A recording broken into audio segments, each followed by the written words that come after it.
Santos, seja bem-vindo. E aí, uma honra estar aqui, obrigado pela oportunidade, parabéns pelo trabalho, parabéns pela estrutura, baita estrutura aqui, viu? Tá de parabéns.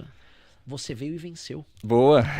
Parabéns. A gente tava brincando aqui que eu vim buscar, você também veio buscar o seu ouro, né, de volta. Sim, aí. Pessoal, estou aqui, ó, com a minha barra de ouro, já para fazer a restituição aqui pro Brasil, né? Que roubaram o nosso ouro. E eu recebi de presente de uma grande influenciadora portuguesa, a Andrea. Ela me mandou assim, ó, Renan, pronto, já leve pros brasileiros porque tá devolvido o ouro. e assim, é um desses... Aliás, eu viralizei muito em Portugal falando disso, né? Porque eu sou extremamente crítico a esse coitadismo brasileiro, e é um coitadismo que não é de esquerda. Pra gente mostrar que o coitadismo, ele não é... A gente fala, o esquerdista é uma pessoa rancorosa, ressentida, que tá sempre atrás aí dos problemas e reclamando, enquanto nós direitistas queremos trabalhar. Direitista compra todo o discurso do levar o nosso ouro,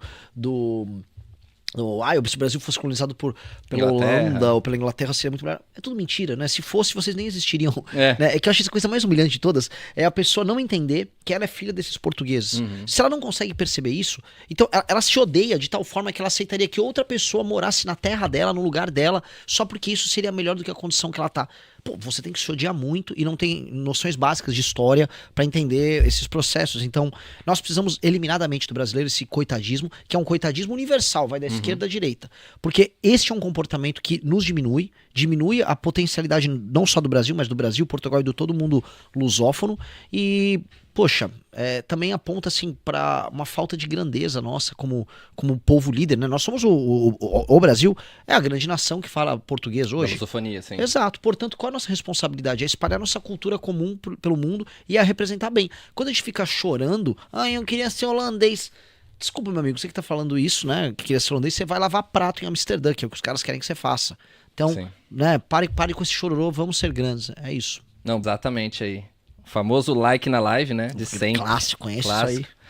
E eu quero começar, então, falando da sua relação. Aliás, você vai explicar um pouco sobre a sua relação com Portugal, ao mesmo tempo apresentar um pouco você para quem, de repente, não conhece da nossa audiência, apesar que tem muitas pessoas aqui que são seus seguidores, mas muitas pessoas que nos seguem, né, da nossa audiência, às vezes pessoas que são até de Portugal e não sabem quem é você e como assim, candidato, eu nunca ouvi falar desse cara, tal, pré-candidato, né, eu nunca ouvi falar desse cara, então apresenta um pouquinho quem é você e qual é a sua relação com Portugal.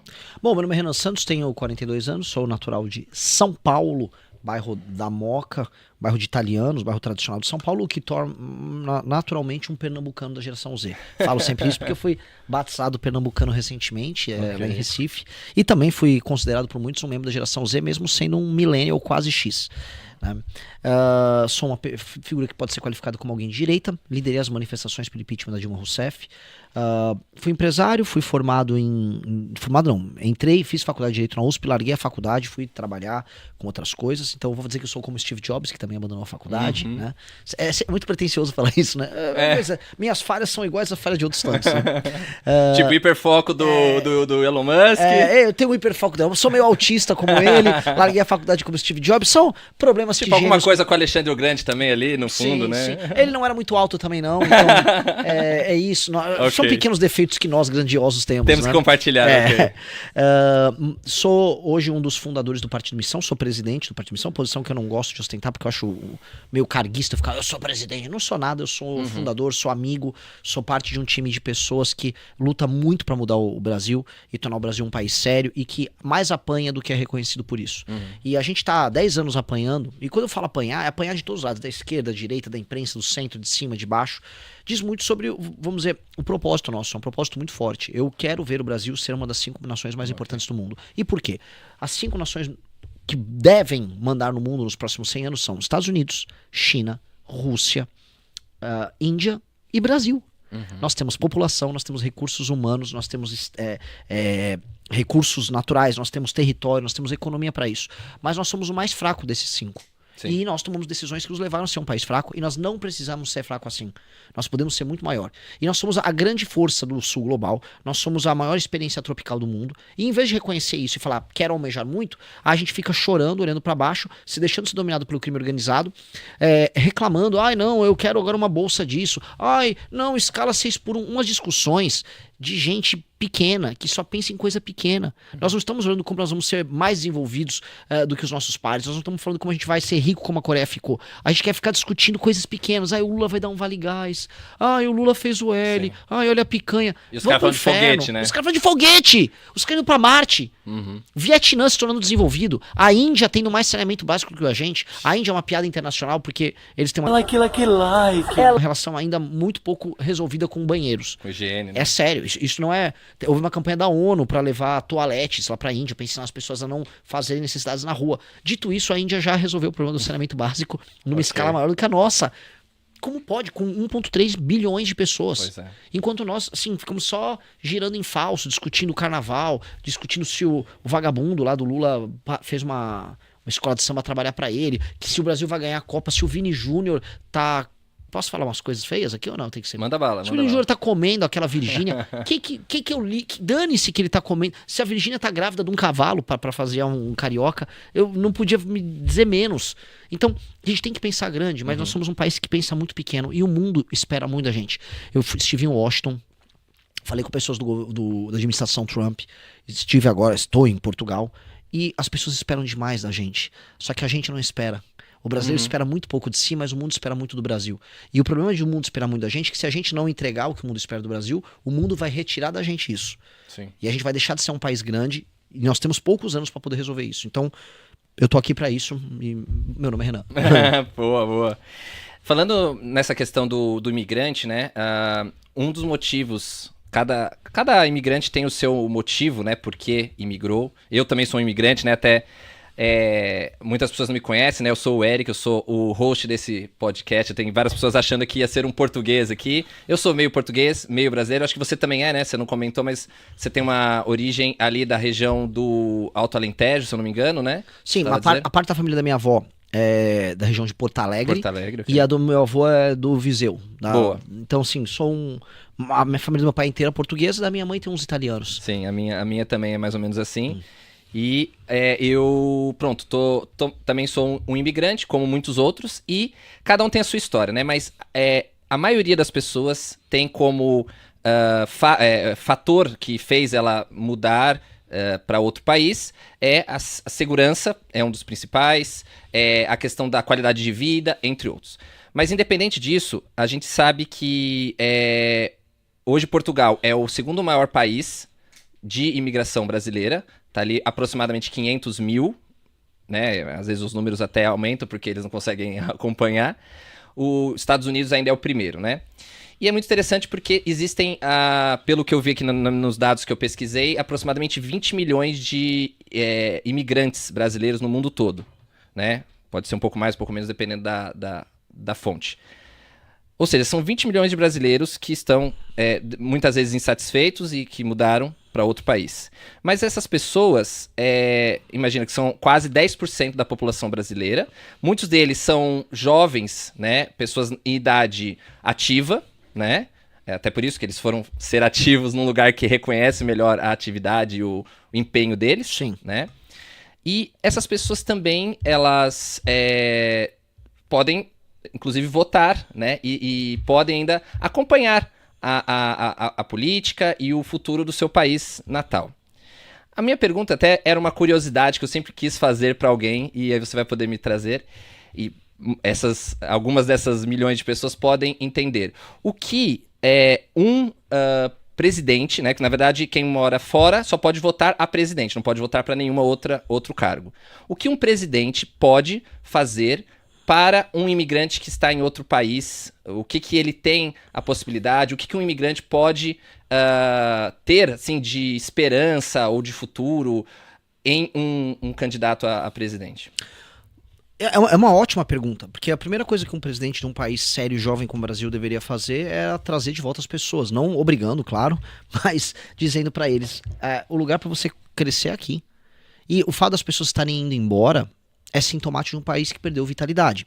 Veja, é muito engraçado que muitas pessoas vêm para Portugal, enquanto portugueses saem de Portugal e vão para Suíça, vão para França, vão para Alemanha. Existe uma comunidade de portugueses gigantesca na França, gigantesca na Suíça. Na Suíça, Luxemburgo. Exato. E elas estão indo embora porque elas não encontraram oportunidade em Portugal e nossa situação tá tão ruim que nós saímos do Brasil e viemos para Portugal. Então, é sintoma gigantesco, não só de que nós não temos vitalidade no Brasil, ou seja, a economia não cresce, as oportunidades não vêm, como mesmo quando você tem, a vida é ruim. O que faz uma pessoa que eventualmente ganha bem no Brasil a não querer morar no Brasil? Eu vejo pessoas que trabalham, têm salários de 15, 20 mil reais, loucas para ir embora do Brasil. Conheço essas pessoas. E por quê? Porque a experiência de viver numa cidade no Brasil é muito ruim. As ruas no Brasil são sujas, elas são pichadas, os espaços de convivência urbano são destruídos, são tomados por moradores de rua, a grama na pracinha. Eu tô falando das coisas pequenas, antes de chegar num assaltante. Claro. Pra gente pegar como a experiência de viver no Brasil é ruim.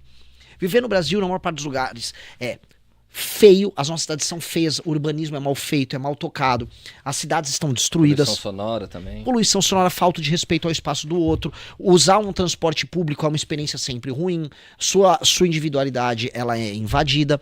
Então tudo isso, né, a gente naturaliza, porque a favelização é um estado de espírito. E a gente vai se favelizando, não só o morador da favela, a gente vai se favelizando no trato. A gente vai ouvir o cara que leva uma caixinha de som pra ouvir um funk dentro do ônibus. E a gente passa a achar que isso é natural. Todas essas pequenas coisas vão se somando e vão brutalizando o brasileiro, vão tirando a sensibilidade do brasileiro e tornando o brasileiro uma pessoa que lida com a animalização. E aí quando ele tem um choque de ir pra fora do Brasil e ver que não precisa ser assim, é brutal. E quando eu digo que é brutal, eu peço pros brasileiros que estão nos assistindo, que estão no Brasil, fazendo essa experiência. Eu não tenho dinheiro. Vá um dia pra Argentina, economiza um dinheirinho. Só pra Argentina já dá pra ver uma diferença. Você vai ficar chocado. Não tenho dinheiro. Vai pro Uruguai. Você vai ficar chocado. Chocado, porque não precisa ser assim. E na verdade esse choque inclusive existe dentro do Brasil. Uma pessoa sai do Belém do Pará e vai para Curitiba, ela já fica chocada. Então o que faz com que viver no Brasil seja tão ruim? Quais as razões disso acontecer? Pois bem, eu sendo presidente da República vou resolver isso.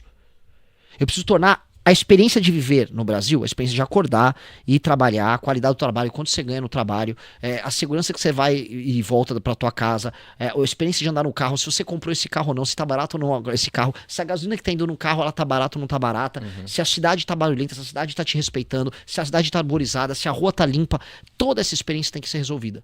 Porque a experiência de ser brasileiro hoje, em bom português, é uma merda. Vamos falar, é uma merda. É ruim viver no Brasil. E a gente fica fingindo que não é. Não, aqui é muito bom. Não, porque o cachorro caramelo. Não, porque a gente é um povo feliz. Mentira. Povo violento. Um povo que fica fingindo, se iludindo de que tá tudo bem. Que é a grande ilusão carioca. Tá todo mundo dançando no carnaval. Tô dançando. Tá dançando com o quê, meu amigo? Milhares de pessoas estão morrendo todos os meses por conta do crime organizado. São milhares todos os meses. Rio de Janeiro é um lugar violento. Sua cidade tá tomada pelo Comando Vermelho. Você tá se iludindo. Na França havia uma doença que as pessoas ficaram loucas na Idade Média, elas ficaram dançando até morrer. Ficaram dançando. Foi um surto coletivo. E caíram e morreram.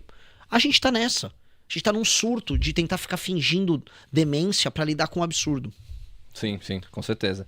Não, e é interessante porque essa figura, né, que você falou do sexto do cachorro caramelo, é muito interessante porque a gente vê, até hoje em dia com essa questão da inteligência artificial, o pessoal fica fazendo, de vez em quando aparece pra mim na timeline, né, no feed, não sei se você já viu, eles colocaram por inteligência artificial grandes líderes do mundo e os animais que representam a sua nação. Então, por exemplo, tem, se eu não me engano, o Putin é um urso. O urso.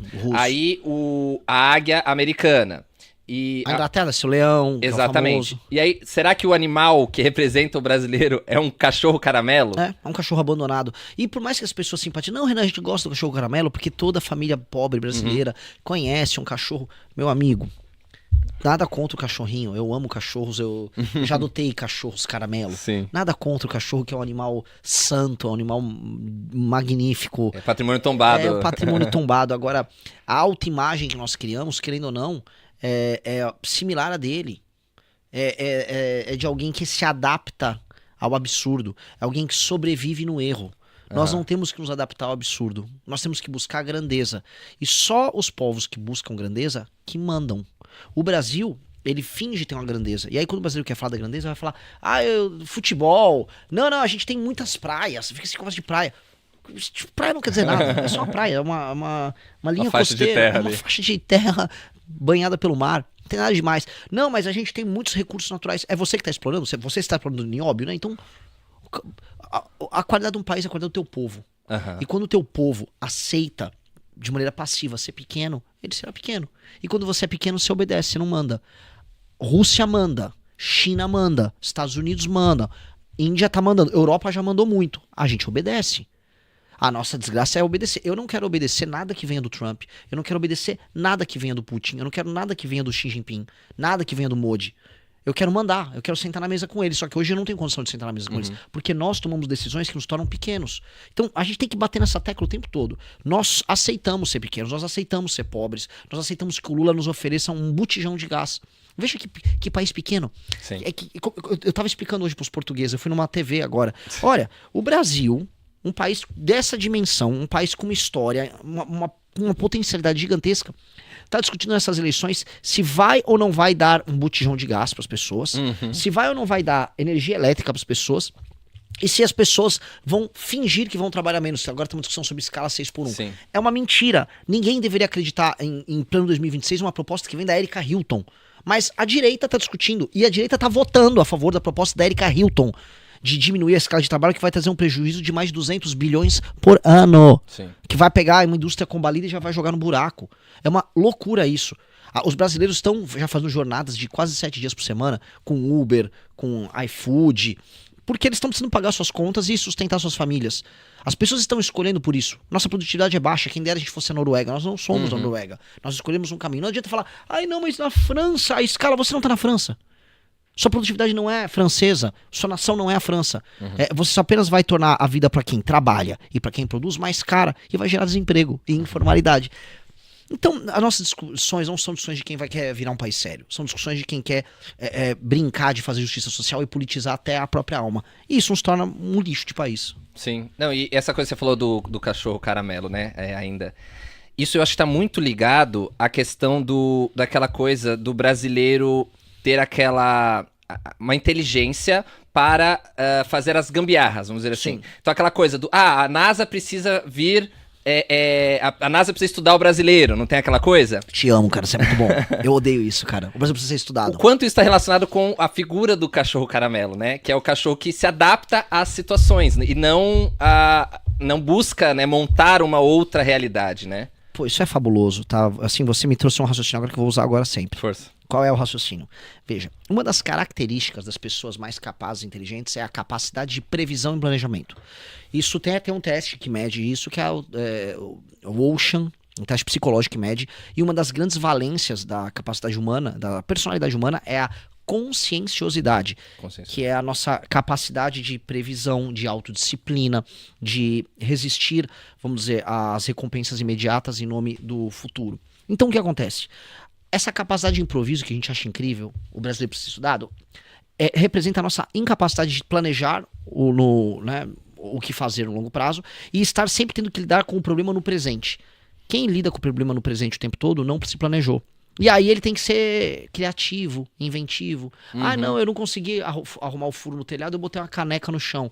Ah, poxa, como eu sou criativo, botei uma caneca, um balde no chão pra água pingar e cair água ali. Ah, eu não tô conseguindo arrumar meu carro, eu vou colar com uma fita adesiva. Sim. E fala que isso é criativo. Ai, nossa, esse pegador de latinha, ele criou uma carroça feita, sei lá, com um tonel de vinho, não sei. Sim. As pessoas ficam inventando, olha como isso é literalmente um defeito. Isso, assim, quem vive de improviso, quem vive de puxadinho, não tem capacidade de planejamento, logo está em erro, está cometendo um erro. Então, esse é um grande ponto, porque a gente elogiar essa capacidade de se adaptar é justamente esconder a incapacidade de se planejar. Gostou do vídeo? Inscreva-se e não esqueça de se inscrever no canal do MB Live TV e no Cortes do MBL. Nos ajude também a continuar nosso trabalho se tornando membro do canal. Custa quase nada para você, apenas R$ 4,99, mas custou absolutamente tudo para mim que fiquei boas horas editando esse vídeo. Até o próximo vídeo!